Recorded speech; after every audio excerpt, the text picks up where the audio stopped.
마태복음 24장 4절에서 8절 말씀을 좀 보겠습니다. 마태복음 24장 4절에서 8절 말씀.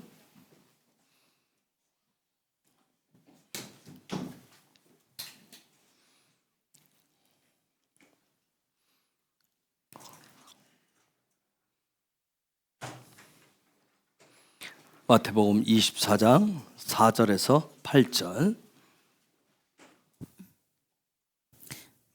예수께서 대답하여 이르시되 너희가 사람의 미혹을 받지 않도록 주의하라. 많은 사람이 내 이름으로 와서 이르되 나는 그리스도라 하여 많은 사람을 미혹하리라. 난리와 난리 소문을 듣겠으나 너희는 삼가 두려워하지 말라. 이런 일이 있어야 하되 아직 끝은 아니니라. 민족이 민족을 나라가 나라를 대적하여 일어나겠고 곳곳에 기근과 지진이 있으리니 이 모든 것은 재난의 시작이니라. 아멘. 자, 우리가 대부흥을 계속 얘기하는데 대부흥은 이런 어떤 8절에 있는 말씀처럼 산고의 고통으로부터 시작되어질 것입니다. 우리가 지난주간 타스리아, 이번 주간 메쪼라 보내시면서 여러분이 우리에게 이웃사랑을 잉태하는데 이스라엘을 잉태하자고 그랬어요. 이 이웃사랑을 제가 타지리아 기간에 갈비뼈를 다치면서 이웃사랑이라고 하는 부분은 그냥 막연하게 말로 해서 되는 게 아니구나. 마치 그것은 나의 어떤 부분을 희생해야 되는, 그건 때로는 그것은 아픔이 있고 고통이 있고 고난이 있는, 그래서 나의 뭔가를 내어줘야 되는 그런 부분들이기 때문에, 그런 부분이기 때문에 이웃사랑은 많은 어떤 산고의 고통들이 있구나 하는 것을 깨닫게 되어집니다. 자, 우리가 사도적 교회라고 하는 큰 타이틀을 가지고 보고 있는데, 사도적 교회는 세계를 변화시키는 능력을 키워가는 교회다는 명제로 오늘 말씀을 잠깐 나누도록 하겠습니다. 이제 곧 대부흥을 앞두고 있습니다. 여러분이 느끼는지, 여러분이 깨닫는지, 여러분이 지각하는지는 모르지만 곧 대부흥이 임박해 있어요. 기독교 2000년 역사에 보면 여러 번의 부흥들이 있었어요. 그 중에서 1904년도에 있었던 영국 웨일즈 지방에 일어났었던 부흥이 있었는데, 그걸 우리가 웨일즈 부흥이라고 얘기합니다. 그 다음에 1996년에 미국의 LA 쪽에는 아주사 거리에서 일어났었던 부흥이 있었어요. 이것을 아주사 부흥이라고 그래요. 물론 우리나라는 1907년도에 평양 대부흥이라고 얘기하죠. 그런 엄청난 부흥이 있었어요. 그래서 1907년도에 일어난 평양 장대인 교회로부터 시작되어진 그 평양 대부흥은 오늘날 한국 교회가 성장하는데 굉장한 어떤 기초 역할을 했어요. 깜짝 놀랄 정도, 세계 교회가 깜짝 놀랄 정도의 그런 성장을 이루었던 게 1907년도에 일어난 대부흥이에요. 평양 대부흥이에요. 제가 이제 몇 번에 걸쳐서 세계적 부흥이라고 하는 어떤 웨일즈 아주사 이 부분을 좀 이렇게 살펴보려고 합니다. 왜냐하면 곧 닥쳐지게 될 이 대부흥의 쓰나미, 이 부분을 우리가 이제 대부흥의 어떤 서퍼들이 되자고 그랬어요. 쓰나미를 탈 수 있는 자들이 되자고 했는데, 그럼 무엇을 어떻게, 이전에 일어났었던 부흥들이 뭐 그 모습 그대로는 일어나지 않겠지만 전혀 다른 모습으로 일어날 수도 있겠지만, 약간 우리가 어떤 그런 부분 보면서 또 성령님이 주시는 어떤 인사이트, 그런 부분을 얻고자 하는 거예요. 그래서 우리가 무엇을 어떻게 준비를 해야 될 것인가, 저와 여러분들이 또 기도하면서 고민하면서 하나님 앞에 지혜를 좀 구하는 시간을 가지려고 합니다. 역사가들이 뭐라고 얘기하냐면, 웨일즈 부흥하고 아주사 부흥이 만약 1세기에 초대교회가 있었을 당시에 이런 부흥이 일어났었다면, 틀림없이 사도행전의 저자인 누가가 사도행전의 여러 가지 역사, 하나님의 나라의 어떤 역사 가운데 기록하는 그 내용 중에서 이 부분을 아주 중요한 사건으로 다루었을 정도로 웨일즈 부흥과 아주사 부흥은 그렇게 엄청난 세계적인 어떤 변화를 가져온 부흥이라고 같이 얘기를 해요. 그래서 이 그 웨일즈 부흥하고 아주사 부흥 때 일어났었던 어떤 실제적인 어떤 기적, 표적, 사건들, 이런 부분들을 기독교인들조차도 정말로 그런 일이 일어날 수 있었을까? 혹시 여러분 기억하는지 모르겠지만 그 당시에는 뭐예요? 없는 팔 한쪽이 이렇게 쭉쭉쭉쭉 자라나기도 하고, 그 자리에서 이렇게 보는 앞에서 팔 한쪽이 없는데 이렇게 쭉쭉 자라난다든가 이런 일들, 여러 가지가 놀라운 일들. 그래서 정말로 그런 일이 있었을까? 그래서 지나간 역사가 좀 100년이 넘는 역사가 있다 보니까 어떤 회의적인 반응을 해요. 우리가 9월 달에 이제 일본 요미탄 지역에 가는 분들도 계시겠지만 거기에도 100여 년 전에 어떤 그런 성령의 불이 떨어지고 부흥이 일어났을 때 요미탄 지역 전체가 그런 부흥이 일어나기 전에는 1%밖에 없었대요. 기독교 인구가. 그런데 그 지역 전체가 그 마을 사람들이 다 예수를 믿게 되고 땅이 바뀌고 하는 이런 놀라운 역사. 그런 역사들. 그래서 어떤 시간이 지나면 현장에서 내가 보지 못하면 뭐예요? 회의적 반응을 나타내죠. 정말 그런 일이 있을까? 여러분, 영국 웨일즈는 아주 작은 공화국이었다고요. 작은 공화국. 근데 그곳에 부흥이 일어났을 때, 그 작은 공화국 그 지역에 부흥이 일어났을 때, 그 당시에 1904년도, 지금으로도 한 몇 년 전인가요? 한 100 몇 년 되나요? 130년, 120년? 어떤 그 정도 되나요? 그 당시인데 전 세계적인 어떤 관심을 기울일 정도, 전 세계가 막 거기에 관심을 가질 정도로 엄청난 그런 부흥이 일어났다고 그래. 또 아주사 부흥, 미국에 일어나는 아주사 부흥. 아주사 부흥 같은 경우는 40명 정도가 들어가는 2층의 작은 교회에서 뭐 우리 교회 안에 어떤 이런 부분들만 어떤 그런 작은 공간 속에서 일어나요. 그리고 또 하나 정말 어떤 일이 있었냐면 이렇게 마국간을 개조해 가지고 선교회를 만들었었는데 거기서 어떤 그 부흥이 일어나면서 세계에서 가장 유명한 그런 선교회가 되고 그런 교회가 되어버립니다. 그래서 그 당시에 이 부흥이 일어났을 때는 그냥 기독교 계통으로만 알려졌던 것이 아니라 일반 신문에서도 대서특필을 계속 알죠. 어떤 역사들이 일어나는 게. 아주사 같은 경우는 지금도 아주사 거리라고 돼 있는데 거기에 가면 그 교회 앞에 이런 모든 거리, 우리로 말하면 이 교회 앞에 저 큰 도로에 사람들이 차가 못 다니고 사람들이 다 길바닥에 누워 있는 거예요. 하나님의 임재가 너무 강해서 오질부터 다 밖에 다 누워서 그냥 있는 상태, 그런 상태. 그래서 어떤 일반 신문, 잡지들이 앞다퉈서 계속해서 매일매일 일어나는 일들을 대서특필을 할 정도였다고 그래. 그래서 우리가 마지막 때 하나님이 일으키시는 어떤 대부흥이라고 하는 것은 단순하게 어떤 교회 안에서 뭐 기적이 나타나고 뭐 치유가 일어나고 몇몇 사람이 뭐 변화된 그런 차원이 아니에요. 어떤 그 교회 안 사건으로 머무는 것이 아니라 교회 밖에 있는 일반 대중에게까지 어떤 그 알려지게 되는 사건이 바로 대부흥입니다. 그래서 하나님이 일으키시는, 주님이 일으키시는 이 대부흥은 단순히 다른 거 아니에요. 겸손하게 주님만을 구하고 주님께 삶을 드리는 그런 예배자들을 통해서 세상을 깜짝 놀래키고요, 변화시키는 영적인 도구들로 하나님이 사용하신다는 점이에요. 이제 대부흥이라고 하는 거, 제가 이제 더 그레이트 리바이벌이라고 했는데 이 대부흥은 유일하게 단 한 번 남았다고 할 수가 있습니다. 이제 주님이 다시 오시기 전에 마지막 대추수를 위한 아주 획기적인 부흥이 될 거예요. 저도 어떤 부흥에 대해서 관심이 있어서 수없이 책들을 보고 하지만 아마 그런 것과 상당히 뛰어넘는 어떤 이전의 부흥과 어떤 역사들을 어떤 뛰어넘는 어마어마한 어떤 그런 역사가 일어날 거예요.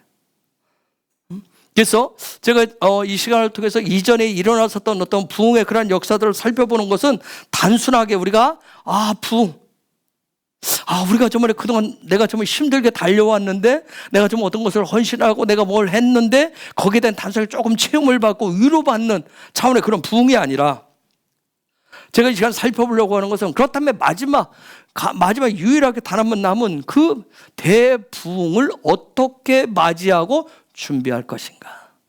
그래서 준비하자는 차원에서 우리가 살펴보려고 합니다. 그래서 우리 안에서 어떤 대부흥의 어떤 그 쓰나미를 탈 수 있는 서퍼들이 되고자, 그래서 이 부분들을 좀 우리가 계속해서 기회가 시간이 주어진 대로 살펴보려고 그래요.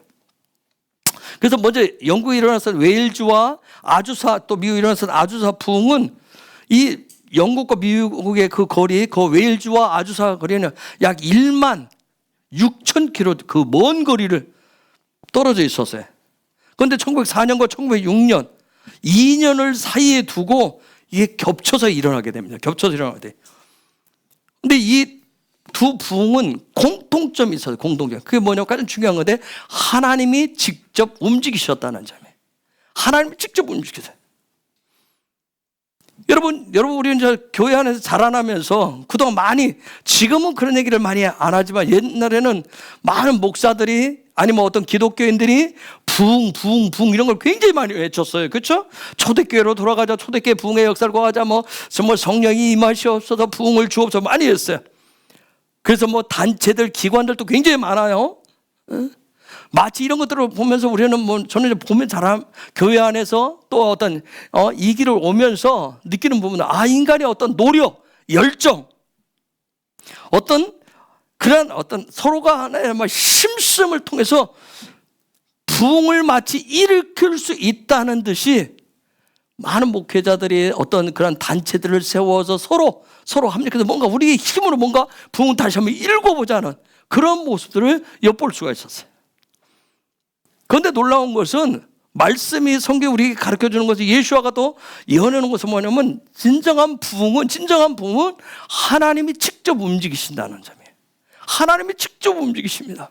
그런데 하나님이 직접 움직이시는데 놀라운 것은 하나님은 우리에게 그분이 어떻게 일하실 것인지에 대해서 똑똑하게 분명하게 기록된 문자로 우리에게 남겨주셨다는 거예요. 이 얘기는 뭐냐면 하나님이 움직이시는 데는 무질서하게 그냥 마구 기분 내키는 대로 하시는 게 아니라 질서와 법칙들이 있다는 거예요. 어떤 변치 않는 그분만의 룰이라고 하는 게 있어요. 그래서 하나님의 영이신 성령이 오셔서 강력하게 움직이시는 데는 그냥 마구잡이식으로 쓸데없이 그냥 에너지를 낭비하시면서 펑펑거리시지 않아요. 이미 성령이 운행하시고 움직이시는 모습은 창세기 1장 2절을 통해서 우리가 볼 수가 있어요. 그런데 거기서 보면 성령이 일하시는 그런 모습들을 보면 우리에게 가르쳐주는 인사이트는 뭐냐면 새 창조를 위해서, 재창조를 위해서 그분은 움직이신다는 거예요. 그러면 새 창조, 재창조라는 게 도대체 무엇인가? 그 얘기를 한마디로 얘기하면 인간을 다시금 그분의 형상으로 회복시켜 주시는 거예요. 돌려놓는 거예요. 그 모습으로 하나님의 형상과 모양으로 회복시켜 놓는 것이 새 창조고 재창조라는 거예요. 그래서 이 위대한 사역에 하나님께서는 성령을 통해서 기름 부어서 부르시고요, 함께 일어나 하나님의 나라, 하나님의 형상 회복을 위해서 함께 마지막 대추수의 이 놀라운 사역을 함께 하자고 부르고 계신다라고 하는 점이에요. 그런데 반면에 하나님이 움직이시고 하나님이 기름 부으시고 하나님께서 부르시고자 그분께서 기름 부으시고 그분이 찾아오시는데, 심지어는 뭐냐면 때로는 하나님을 알 수 있는 지식도 주시고 또 지혜도 주시고 총명도 주시고 재능도, 은사도, 달란트도 주셨는데 하나님의 부르심에 합당치 못할 때 어떻게 말하면 그런 사람의 삶은 끔찍할 수도 있다는 점이에요. 그래서 마지막 이때다라고 하나님의 테이프를 딱 끊는 그날을 위해서 준비하고 준비되어 있어야 합니다. 저와 여러분들은. 그래서 마지막 그날에 주님이 다시 오셔서 마태복음 25장 21절에 있듯이 그런 준비되고 준비된 자들 함께 그 부흥의 서포터들이 되어서 대추수의 사역에 함께하는 자들 향해서 잘하였도다 착하고 충성된 종아, 이런 칭찬을 우리가 들어야 될 거예요. 아니면 그분이 기름 부어서 그분이 지혜도 주시고 지식도 주시고 재능도 주시고 정명도 주셨는데 그냥 자기의 육적인 삶에서 사용해서 먹고 마시는 데 사용했다 해서 결국은 그날은 바깥 어두운 데로 쫓겨나서 이를 갈며 살 것인가? 그런데 하나님의 움직이심은 계속 강조하지만 이미 시작되었다는 거예요. 하나님의 움직이심은 액션은 이미 시작되어졌어요. 그런데 하나님의 움직이심이 우리가, 저와 여러분이 막 영적으로 체감하는 정도가 아니라 육적으로 체감해서 느낄 정도 되면 이건 굉장한 흔들림이 일어날 거예요. 하나님이 이렇게. 이사야 24장 19절 20절 볼까요? 이사야 24장 19절 20절.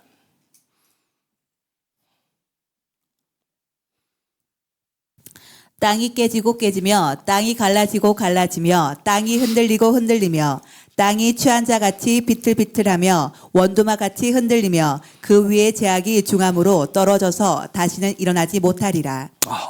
하나님의 움직이시면 어마어마한 땅들이 흔들림이 일어나게 될 거예요.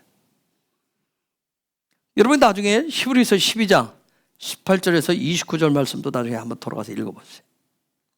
여러분 아는 대로 출애굽기 19장에 보면 이런 말씀이 있어요. 하나님이 시내산 앞에 도착한 이스라엘 백성들 앞에, 당신의 백성들 앞에 어떻게 하셨어요? 그들을 만나시고자 그 시내산에 하나님이 내려오시잖아요. 그때 어떻게 표현되냐면 엄청난 산들이 흔들리고 있죠. 번개가 치고 진동들이 일어났다 했어요. 진동들이 있었어요. 그런데 그때 일어난 흔들림, 가장 큰 진동은 뭔지 아세요 혹시? 막 산이 막 흔들려가지고 터져난 걸까요? 막 구름들이 막 어쩔 줄을 몰라서 막 휙휙 막 날아다닌 걸까요? 가장 큰 진동, 흔들림은 뭔지 아세요? 그 하나님의 부르심 속에서 애굽에서 나왔었던 그 사람들, 하나님의 부르심에 모두가 예서라고 나왔었던 그들, 하나님 앞에 달려나가기 위해서 3개월을 걸쳐서 그들이 시내산 앞에 딱 도착을 했는데, 놀라운 것은 하나님이 그들을 만나고자 찾아오셨을 때 가장 큰 진동은 그 백성들의 마음이 흔들려가지고 두려움이 임했다는 거예요. 두려움이 임했어요. 여러분 이미 하나님이 움직이셔서 이 땅의 흔들림은 7대 영역에 이미 다 흔들림으로 나타난다고 그랬어요. 그런데 하나님이 이미 마지막 대부흥을 위해서 하나님이 움직이시기 때문에 이 흔들림은, 하나님의 움직이심은 결코 멈추지 않을 거예요. 더 가속화가 될 겁니다. 더 커질 거예요. 더 흔들릴 거예요. 그래서 결국 나중에 어떻게 큰 쓰나미가 덮치게 될 겁니다. 이러한 부분들이 쓰나미가 돼서 덮치게 되면 지금은 하나님이 흔드시니까 7대 영역에서 흔들리니까 예수 믿는 자나 믿지 않는 자의 입에서 뭐가 나와요? 디바가 나옵니다. 힘들어, 어려워, 살기 어려워, 누구 탓이야, 저 사람 탓이야, 이 탓이야, 뭐 누구 탓이야 하면 서로가 원망 불평을 해요. 그러나 하나님의 흔드심이 뻥 하고 나타났을 때 우리의 육적인 삶에 이게 하나님의 실제의 움직임으로 나타나셨구나 하는 것을 마치 용암이 분출하듯이 지진을 통해서 뭔가 막 쓰러지는 것도 확 보이게 됐을 때 그때는 원망 불평은 쑥 들어가고 뭐가 나오겠어요? 두려움밖에 없을 거예요. 두려움이 찾아들면 사람들은 어떻게 하겠어요? 숨을 곳을 찾을 거예요. 피할 곳을 찾을 겁니다. 또 무슨 일이 일어날까요? 하나님이 움직이셔서 이 터지게 되면, 두려움이 임하면 이미 하나님의 흔드심 속에서 뭔가 이렇게 금이 가듯이 쩍쩍 일어나니까 어떤 일들이 일어나면 사람들이 무언가에 집착하는 일들이 생깁니다. 무서워서 뭔가에 집착하려고 그래. 그런데 이것은 세상 사람만 하는 게 아니에요. 기독교인들에게도, 심지어는 저 여러분들이 하나님의 얼굴을 구한다라고 하는 예배하는 예배자들 가운데도 이런 일이 일어날 거예요. 뭔가 자꾸 집착을 해요. 어느 거에 자꾸 뭔가를, 그 현장을 보지 않으려고. 여러분 시내산에 모인 이 사람들, 하나님을 만나기 위해서 나왔는데, 약속의 말씀을 믿고 나왔는데 하나님이 찾아오시니까 너무 무서웠어요. 그래서 뭐라고 그래요? 모세에게 찾아가서 얘기하면 너무 우리가 죽을 것 같습니다. 우리가 죽을 것 같아요. 너무 무서워요. 그래서 제발 우리 좀 살려달라고, 모세 당신이 좀 중보해 주세요 라고 요청을 합니다. 여러분 모세, 여러분들은 히브리어로 모세, 그 중심에 형상, 하나님의 형상으로 회복되어서 충만한 사람에게는 그런 흔들림 속에서도 하나님을 가까이 하는 것이 두려움이 아니라 두려움 속에 빠진 자들의 중보자의 위치에 서게 될 것입니다. 그걸 출애굽기 19장에서 보여주고 있는 거예요. 모세라고 여러분 두렵지 않겠어요? 여러분 한 번도 경험해보지 않은 산이 흔들리고 번개치고 우릉꽝꽝하죠. 막 여기저기서 연기가 나죠. 막 땅이 흔들리죠. 그런 상황에서 막 모든 사람들이 다 죽을 것 같다. 두려움에 벌벌 떠는데 모세라고 그러지 않겠냐고요. 그런데 그 모세 한 사람에게 모든 백성들이 충보해달라. 즉 누가 이 시대야 마지막 하나님이 움직여서 막 어마어마 흔들 때, 두려움 가운데 빠질 때 누가 두려움에 빠진 자들을 위해서 염려하지 말라 샬롬해라 하고 충보할 수 있는 자, 하나님이 일하신다. 외칠 수 있는 자는 그 중심에 하나님의 형상으로 충만한 자, 하나님의 형상으로 충만한 자가 그 위치에 서게 될 겁니다. 여러분 마지막 대부흥은 실패한 것을 역전시켜줘서 역전의 명수가 되게 하시는 성공으로 이끌어주는 거예요. 뭔가를 정말 잃어버린 것을 만회하도록 어떤 소원을 성취해 주는 거예요. 어떤 교회가 막 성장하는 거, 엄청 성장하는 거, 어떤 놀이기구를 타듯이 교회 놀이하는 거, 예배 놀이하는 거, 그런 차원을 부흥이라고 하지 않습니다. 매우 엄숙하고도 장엄하고도 위대하신 그 왕의 깊은 임재 속으로 완전히 들어가는 것을 부흥이라고 그같이 얘기합니다. 그렇다고 한다면 이제 마지막 오게 되는 그 대부흥을 위해서 저와 여러분들은 무엇을 얼마나 어떻게 준비를 해야 될까요? 어떻게 했으면 좋겠어요? 뭘 준비했으면 좋겠어요? 여러분들 뭘 준비했으면 좋겠어요? 저한테 질문하신다면 저는 뭐라고 답할까요? 네? 저는 잘 모르겠습니다. 잘 모르겠습니다가 제 답입니다. 잘 모르겠어요. 과연 하나님의 그 어마어마한 마지막 대부흥이 오는 것을 위해서 무엇을 어떻게 얼마나 어떻게 준비해야 되는지 잘 모르겠어요. 제가 단지 이해하는 정도는 하나님이 움직이시는데 그분이 우리가 모두가 다 세상 사람도 모두가 다 알 수 있도록 드러내놓고 움직이시면 걷잡을 수 없다라고 하는 것을 걷잡을 수 없는 때가 오는구나 하는 것을 이해하는 정도, 그 정도 수준밖에 안 됩니다.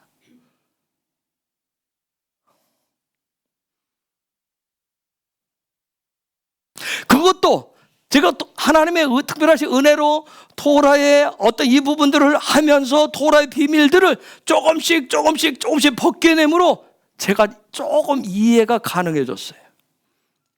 예전에 그런 부분을 하기 전에는 이전에 기독교 2000년 역사에 일어났었던 수많은 부흥에 관련된 책들을 보고 부흥에서 이럴 것이다 저럴 것이다 수많은 예측 가능한 어떤 그런 교회사 속에 있었던 그런 부분들이 있었어요. 그런데 마지막 대부흥은 그런 부분하고는 양상이 좀 틀린 것 같아요. 더 크고 더 깊고 더 어마어마한, 그래서 하나님의 어떤 그런 토라를 통해서 조금씩 그 껍질을 벗겨내면서 하나님이 움직이실 때는, 하나님 그거 드러낼 때는 누구도 걷잡을 수 없구나, 누구도 막을 수가 없구나, 그런 사태가 오는 것이구나. 그래서 쓰나미가 온다. 그것을 단지 이해를 조금 인지할 그 정도 수준밖에 안 돼요. 어떻게 보면 인류 역사상 가장 위대한 하나님의 움직이심이 임박했다는 이 사실은 어떻게 말하면 하나님이 움직이신데, 하나님이 일하신데, 하나님 드러내신데, 그렇잖아도 정말 지금 살기 힘들어 죽겠는데, 그냥 어떻게 나도 못 살겠는데 우리 다 같이 그냥 쓰나미 와서 다 죽자, 그런 차원이 아니라 드디어 하나님이 움직이신데, 이것은 우리에게서 예수 믿는다라고 하는 다시 오실 예수를 기다리는 저와 여러분에게는 큰 희망이지만 동시에 이건 어마어마한 가장 충차대한 경고이기도 합니다. 그래서 여러분 꼭 돌아가시면 히브리서 12장 18절에서 29절을 꼭 읽고 한번 묵상해 보세요. 그래서 이 말씀을 여러분 읽으면서 성령께서 여러분들에게 여러분의 마음을 진동시켜 주시는 그런 은혜가 있기를 축복합니다. 여러분, 하나님이 일으키는 부흥은 아주 거룩하고 두려운 거예요. 두려운 건데 그런데 이 두려움을 하나님이 일으키시는 두려움은 아주 나쁜 두려움이 아니에요. 이건 좋은 두려움이에요. 이 두려움은 이레라고 합니다. 히브리어로 이레. 이레라고 그래요. 이레. 여러분, 비록 그분의 일하심을 보는 것, 직접 보는 것이 두렵고 떨리지만, 그런 하나님의 일하심, 기록되어진 거, 아니 우리의 삶의 자리에서 지금도 우리가 하나님 일하고 계시고 우리가 믿음으로 고백하고 있지만, 직접 하나님의 일하심, 그것들을 직접 볼 수 있다는 거. 어떤 이미지로 아니라, 환상이 아니라, 꿈이 아니라 직접 볼 수 있다는 하는 것은 우리에게 엄청난 축복이에요. 어떤 분이 보니까 이제 이스라엘 관련해서 이번에 이제 이란에서 직접 공격해서 뭐 300개의 드론과 탄도미사일을 날라왔잖아요. 그걸 이제 아이언돔이 99% 뭐 타격을 해서 폭발시켰다는데, 여러분 6.1 전쟁 때는 때로는 그 골란고원 쪽에서 이렇게 저쪽에서 넘어오는 시리아 군들이 막 넘어올 때 실제 어떤 시리아 군인들 앞에는 이렇게 큰 천사가 나타나서 가로막고 막 하는 것 때문에 거기서 막 천사가 전쟁하는 것이 그 사람들 눈에는 보였더래. 근데 이쪽에서는 쟤들이 왜 저러지 그럴 정도로. 그런데 이번에도 그 아이언돔 그 부분들을 어떤 분은 이렇게 하나님의 손이 이스라엘 이렇게 덮었다라고 하는 것을 이렇게 덮고 있다라고 하는 거야. 아이언돔이 이렇게 정말 포탄이 터지는 부분들을 이렇게 연결해서 손의 모양을 이미지를 그려놨더라고요.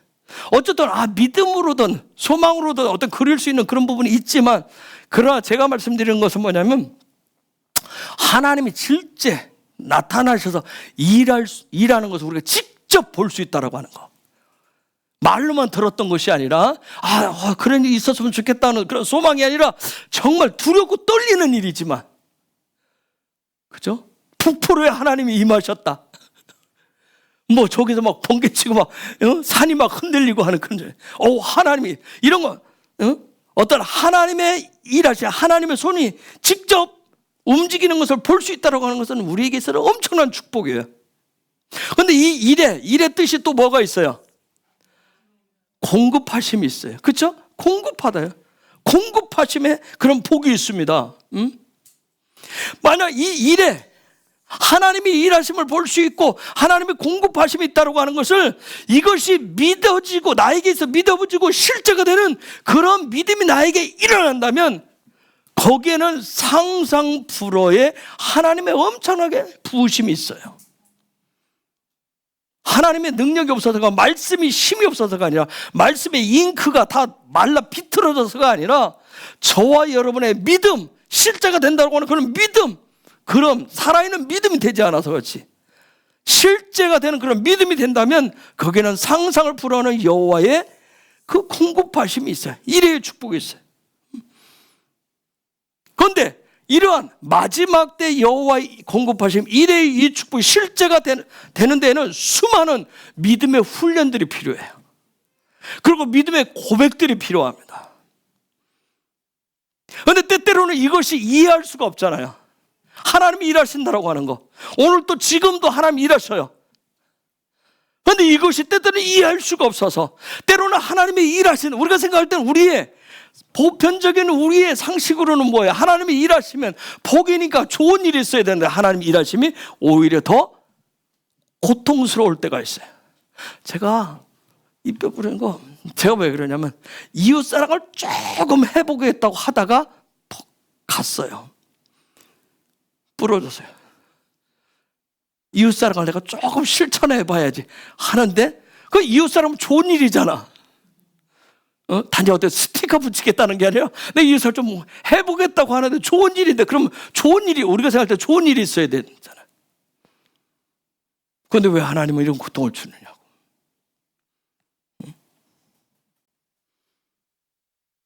그래서 때로는 하나님의 일하심들을 우리가 이해할 수가 없어가지고 고통스러워서, 고난스러워서 불평하고 불만이 나올 수가 있다는 점이에요. 그래서 우리에게서 어떤 두려움이 거룩함으로 기쁨이 되는 두려움으로 바뀌고, 하늘로부터 부어주시는 공급이 풀어지려면 저와 여러분의 개인적인 믿음, 각자 가지고 있는 믿음이 절대적인 기초가 되어집니다. 그런데 이러한 믿음이 기초가 되어지는 이 부분은 뭐냐면, 이 기초가 단단한지는 계속해서 믿음을 내 삶에 적용해보는 수없는 훈련이 필요해. 두드려보는. 특별히 마지막 대봉을 위해서, 하나님의 어마어마한 일들을 위해서. 저는 하나님이 어떤 대부분의 마지막 하늘의 재정 이런 부분들 때문에, 약속 때문에 한 번씩 생각을 해봐요. 한 번씩 생각을 해봐서 그 약속된 재정들이 정말 풀어진다면 내가 가장 먼저 무엇부터 할 것인가? 그 전에는 믿음이 있고 소망이 있고 하나님 나라 소망인데, 그 재정이 만약 온다면 무엇부터 할 것인가? 한 번씩 생각해보고 내가 내 스스로도 참 어이가 없어요. 왜 어이가 없는지 말 안 해도 알겠죠. 창피해 죽겠어. 저만 그런가? 여러분 하도 거룩해서 여러분 막 뭐. 근데 저는 인간적인 생각부터 막 들어와요. 들으면 당장 뭐부터 하겠다는, 아주 가장 육적인 본능들, 그런 게 가장 먼저 들어와요. 그러니 실제가 오면 얼마나 그거부터 달려가겠어요. 그거부터 성취하려고. 지금 만약 그 어마어마한 재정이 오면 아마 여러분도 안 볼지도 몰라. 우리가 언제 봤냐는 듯이. 목은 막 그냥 기부수에서 막 부러질 듯이 그렇게 돼 있을 거죠. 어떤 한 번씩 생각을 하고 하나님 앞에 내 자신을 보면 그런 모습들이더라고요. 그렇지 않을 때는 뭐 막 그냥 정말 천사보다도 더 천사 같은 그러한 마음으로 막 이웃사랑을 막 위에서 펑펑 내어놓을 것 같아. 그래서 이런 부분들에 대해서 믿음으로 아주 작은 것부터, 여러분 이웃사랑은 큰 것부터 아니더라고요. 아주 작은 것부터요. 그 작은 거. 저는 미끄러져 넘어져 여기 살짝 쪘어. 옆구리, 하필이면 왜 옆구리를 찌개져. 옆구리 살짝 쪘을 때 별거 아니죠. 아까도 그 선하고 선생님 그걸 어떻게 막 그걸 주물렀는데, 마사지기로 막 주물 때 아팠어요.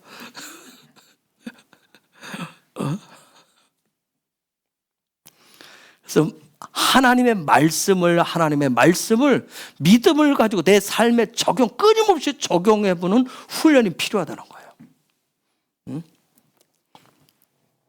그저께 이스라엘의 윤 선교사님 지금 한국에 들어와 계신데, 전쟁이 일어나니까 지금 못 들어오고 계셨는데, 제가 어제 통화를 했어요.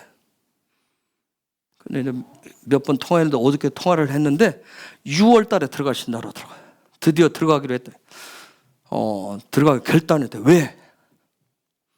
지난 토요일 밤부터서 한숨도 못 잤대요. 이스라엘의 자녀들이 셋이잖아요. 세 자녀가 다 이스라엘 군대를 갔다 왔어요. 그 아이들조차도 그날 지금까지 큰아들 30이 넘었어요.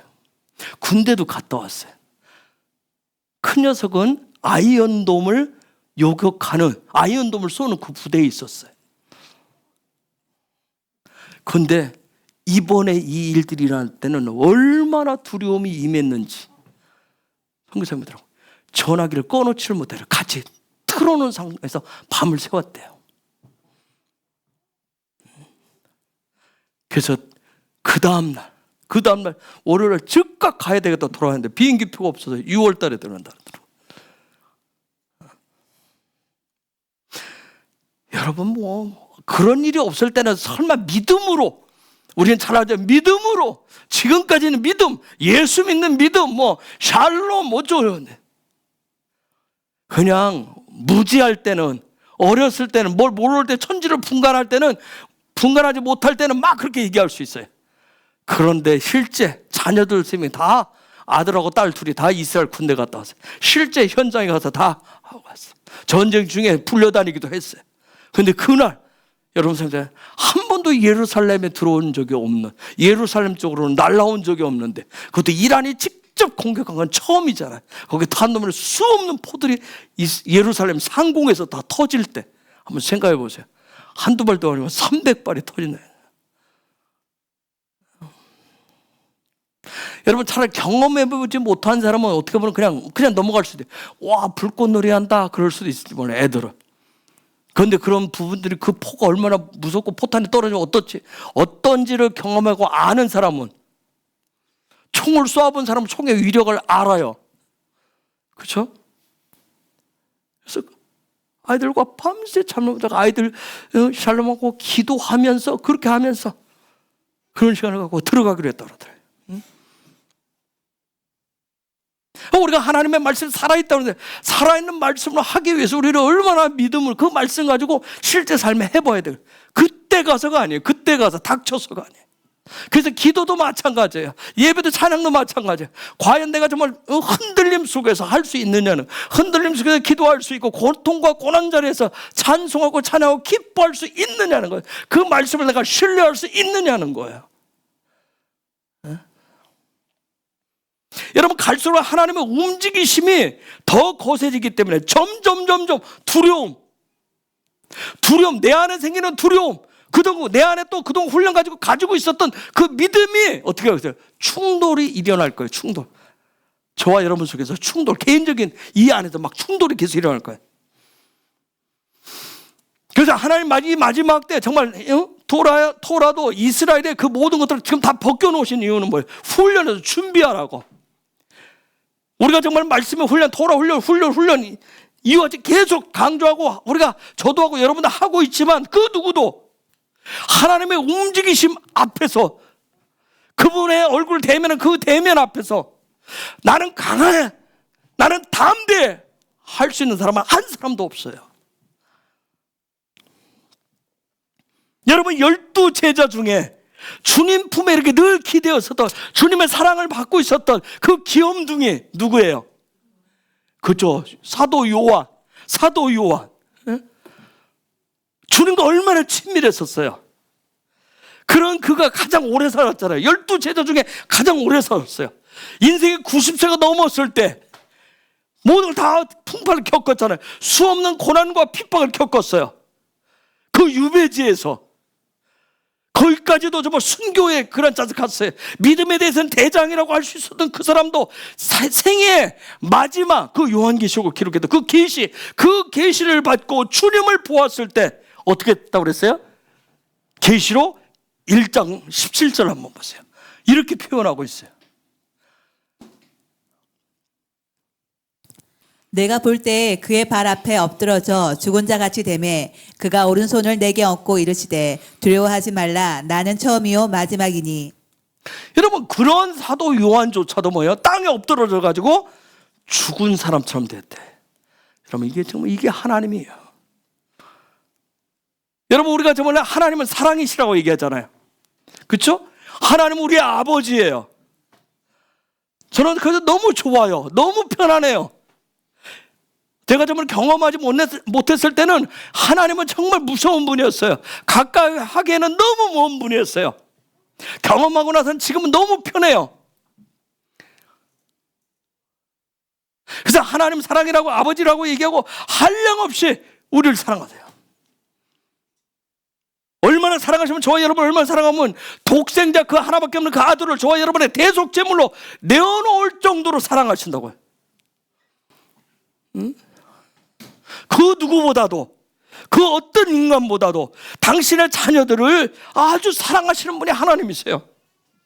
그런데 그럼에도 불구하고 여전히 그분은 하나님이십니다. 여전히 그럼에도 불구하고 그분은 만왕의 왕이 되십니다.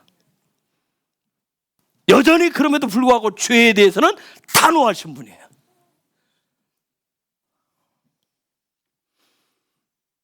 여러분, 단순하게 내가 하나님의 나라를 알아, 내가 하나님을 안다라고 하는 걸 가지고는 두려움이 막 경외의 신앙으로 바뀌고 그게 막 믿음이 뿡뿡뿡 일어나고 그렇게 되지 않습니다.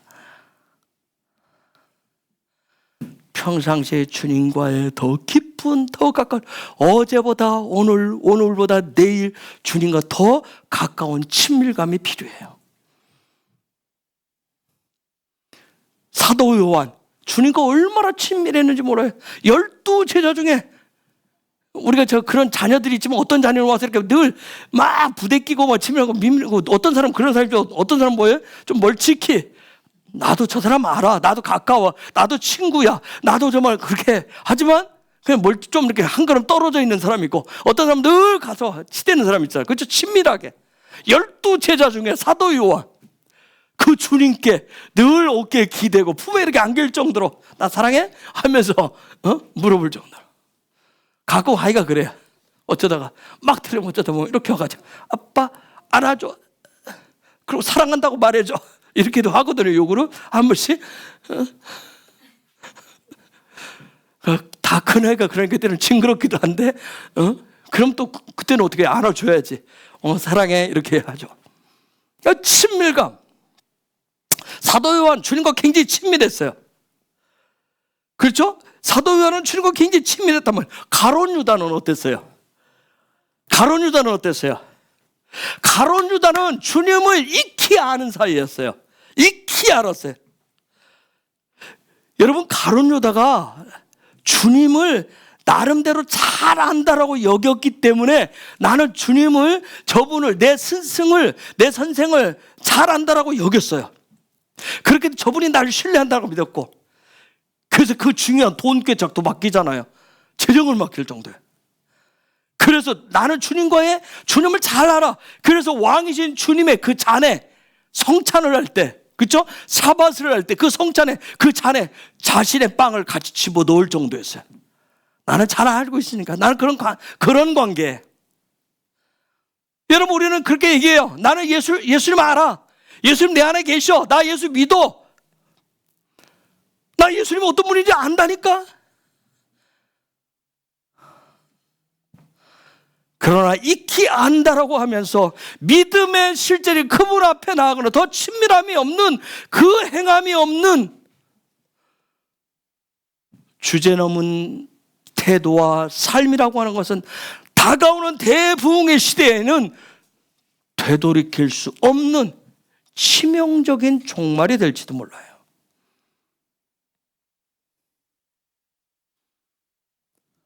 저는 마지막 하나님의 움직이심은 어떤 모양으로, 어떤 상황으로 나타날지 저도 잘 몰라요.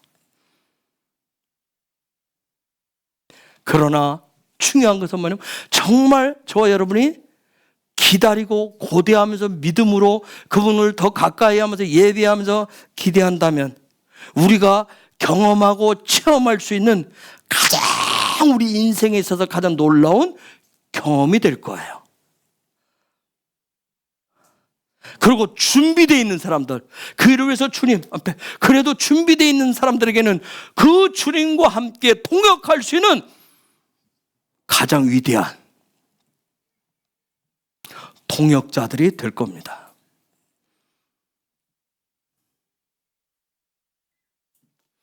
여러분, 부흥은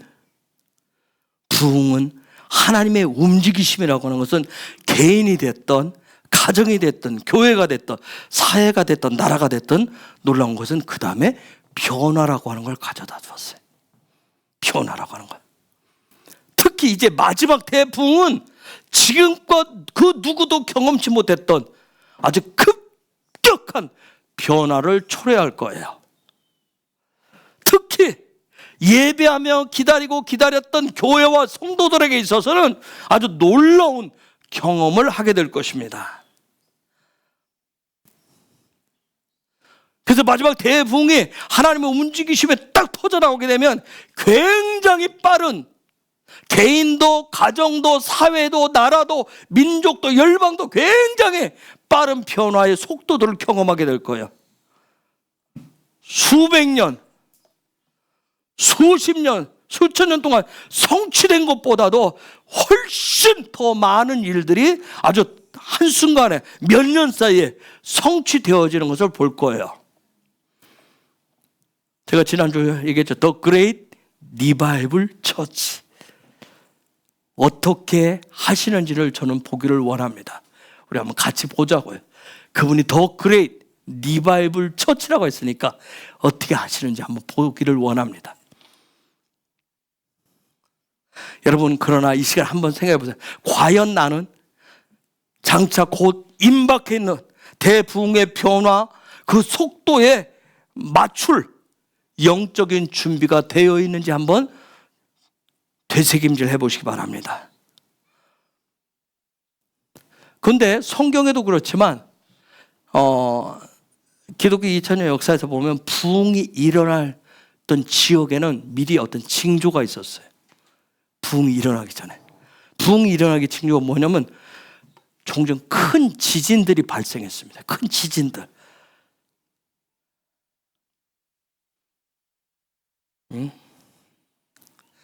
오늘 말씀, 그래서 아까 읽었었던 마태복음 24장 4절 8절에서 예수아가 마지막 일어날 일들에 대해 얘기를 하고 있죠. 어떤 전쟁, 기근. 제가 오늘 또 보니까 여러분, 제가 기후변화가 너무 많이 일어나요. 오늘 또 보니까 뉴스에 그런 게 나오대요. 또 뉴스 생방송에. 두바이, 제가 얼마 전에 이스라엘 1월 달에 들어갈 때 두바이 공항 지나갔는데 두바이에 비가 폭우가 쏟아졌는데 1년 걸 올 것의 절반이 하루 만에 쏟아졌대요. 아랍에미레이트의 1년 올 비의 절반이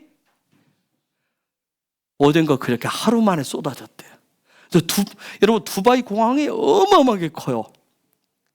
정말 어마어마하게 크거든요. 근데 공항에 다 물이 이렇게 잠겨서 비행기들이 착륙을 못하고 다른 공항으로 다 이동할 정도. 그렇게. 러시아 쪽에서는 폭우가 내렸는데, 그것도 이번 주간에 폭우가 내렸는데, 지금 추운데 폭우가 내리고 더 위에서 눈들, 빙하들이 녹아내리고 같은, 이게 다 섞여가지고 같은 물바다가 된 지역들, 도시들이 생겼어요. 이게 왜 이런 현상들이 갑자기 일어나는지, 뭐 기후가 뭐 여러 가지 학자들이, 과학자들이 많은 얘기하는데, 이건 뭐예요? 하나님이 지금 뭔가 움직이시는 일들이 여러 가지 징조를 보여주고 있는 거예요. 그것만 있어요. 기근들이 일어나잖아요. 이런 일들에서 기근이 계속 일어나잖아요. 그렇죠? 여러분, 이런 전쟁, 지금 뭐 이스라엘과 하마스 전쟁, 러시아와 우크라이나 전쟁, 이런 것들은 단순한 게 어떤 미국이나 중국, 어떤 각 나라의 어떤 지도자들이 움직이는 거 아니잖아요. 어떻게 말하면 주님이 움직이시는 그 진동 속에서, 흔들림 속에서 사람들이 두려웠기 때문에 뭔가를 불평하고 불만하고 터뜨리는 거예요. 그래서 여러분, 마태복음 24장, 25장에 나와 있는 예수아가 말씀하신 마지막 때 일어날 일들에 대해 예언의 그 말씀들을 우리가 주시해 볼 필요가 있어요. 여러분, 제가 강조하자면 토라는 문자적 해석에서부터 영적인 생명의 토라까지 해석하는 방법이 있어요. 문자적으로, 그래서 제가 4단계로 아마 여러 번 몇 번 설명을 했을 거예요. 이처럼 하나님의 일하시고 움직이시면 우리의 피부로, 우리의 삶에 그냥 느낄 수 있는 그런 일들도 있어요. 어떤 일반적인 내 삶의 자리에 오늘 또 하나님의 어떤 일하신 그런 일반적인 내 삶과 함께 하나님이 일하시는 그 변화 속, 어떤 삶의 변화 속에서, 그러나 지구 어느 쪽에서는 거대한 지진도 있고 전쟁도, 이런 일이 있는 것을 우리가 일반 느낄 수 있어요. 그러나 더 크게는 하나님의 움직이심 속에서 이 일들이 점점점 쓰나미처럼 지금 일어나고 있다는 거예요. 여러분, 1904년도 웨일즈, 1906년도 아주사 부흥은 마치 그 당시는 쓰나미처럼 일어나가지고 전 세계를 뒤집어 놓았어요. 그 당시에 충격파가 제일 컸던 곳, 충격을 제일 크게 받은 지역이 어디겠어요? 교회 영역이었어요. 교회가 충격을 제일 크게 받았어요. 몇 번의 각성도 있고 부흥들이 있었지만 웨일즈와 아주사 부흥은 그 당시에 교회들 다 깨워버렸어요. 교회를 다 깨우게 됩니다.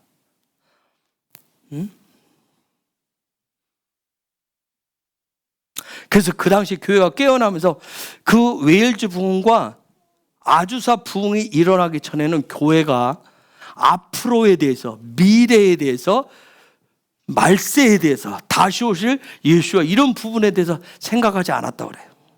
현재적인 그런 부분. 그런데 이 웨일즈 부흥과 아주사 부흥이 일어나면서 교회들이 깨어나면서 미래에 대해서 생각을 하기 시작했어요. 그리고 그에 맞춰서 준비를 하기 시작했었어요. 그 그 결과가 뭔지 아세요? 그래서 교회가 엄청난 성장을 이루었다고 그래요. 그리고 그 준비하기 위해서 영적인 계획도, 영적인 성숙도, 발전도 있었어요. 물론 이것만 있었던 거 아니에요. 이런 성장통이라고 하는 게, 성장통이 있어서 신학적인 갈등도 굉장히 많았어요. 신학적인 갈등도 굉장히 많이 있었어요. 어쨌든 이 두 부흥이 엄청났기 때문에 우리가 어떤 이 부분들을 이제 살펴보면서 이 부분에 대해서 조금이라도 우리가 어떤 보면서 하나님 또 성령께서 우리에게 영적 어떤 팁들을, 지혜들을 부어주셔서 오늘날의 어떤 교회, 그리고 우리는 어디로 어떻게 가야 되는지를 우리는 또 찾아야 됩니다. 그리고 오늘날 교회는 어디로 향하고 있는지, 어떻게 교회들을 위해서 기도하는데 어떻게 기도할 것인지, 무엇을 구체적으로 꼭 기도할 것인지.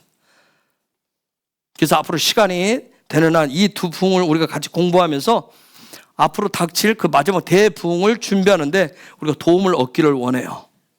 그래서 사도적 교회는 다른 거예요. 사도적 교회는 마지막 세계를 변화시키는 능력을 키워가는 교회가 사도적 교회입니다.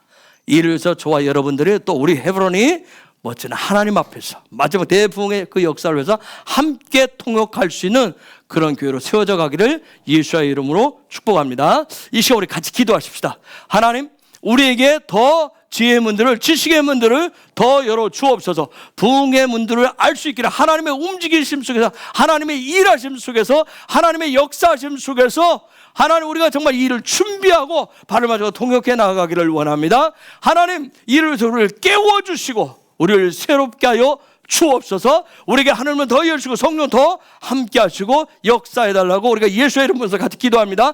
뒤에 저 녹화는 꺼주시고 우리 같이 이 시간 예수의 부르면서 같이 기도하겠습니다. 예수